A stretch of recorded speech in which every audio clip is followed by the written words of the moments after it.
ఇండియాలో డేటా వినియోగం భారీగా పెరిగింది.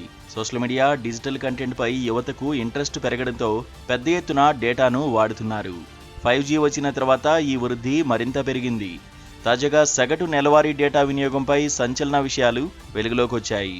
తక్కువ ధరలకే అధునాతన ఫీచర్లతో స్మార్ట్ ఫోన్లు లభించడంతో ఎక్కువ మంది ప్రజలు డిజిటల్ ప్రపంచంలోకి వచ్చారు. దేశవ్యాప్తంగా 5G సేవలను విస్తరించడంతో డేటా వేగం పెరిగింది. ఇది డేటా వినియోగాన్ని మరింత పెంచేలా చేసింది. ఈ నేపథ్యంలో దేశంలో సగటు నెలవారీ డేటా వినియోగం 27.5 జీబీకి చేరుకుంది. ఇది ప్రపంచ సగటుతో పోలిస్తే అత్యధిక స్థాయిలో ఉంది.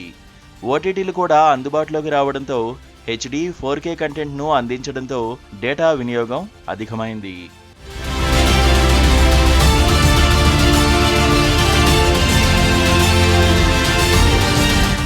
మహమ్మారి తర్వాత ఆన్లైన్ విద్య, రిమోట్ వర్క్ విధానం కూడా పెరిగింది. దీంతో ఇంటర్నెట్ వినియోగం గణనీయంగా పెరిగింది.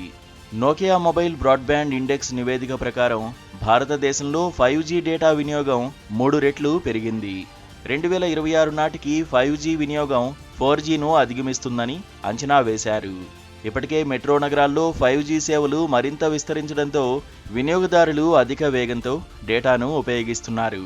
2023లో 5G వినియోగం 20% మాత్రమే ఉండగా 2026 నాటికి అది 43%కి చేరుకుంది. దీనివల్ల 4G డేటా వినియోగం క్రమంగా తగ్గుతుంది. ఈ క్రమంలో వినియోగదారులు కొత్త టెక్నాలజీని ఎంచుకుంటున్నారని నివేదికలు సూచిస్తున్నాయి. మరోవైపు డేటా వినియోగంతో పాటు 5Gకి తగ్గట్టుగా పనిచేసే స్మార్ట్ ఫోన్లకు డిమాండ్ కూడా పెరిగింది. 5G టెక్నాలజీ పూర్తిగా విస్తరించాక దీనివల్ల అనేక రంగాల్లో విప్లవాత్మక మార్పులు వచ్చాయి.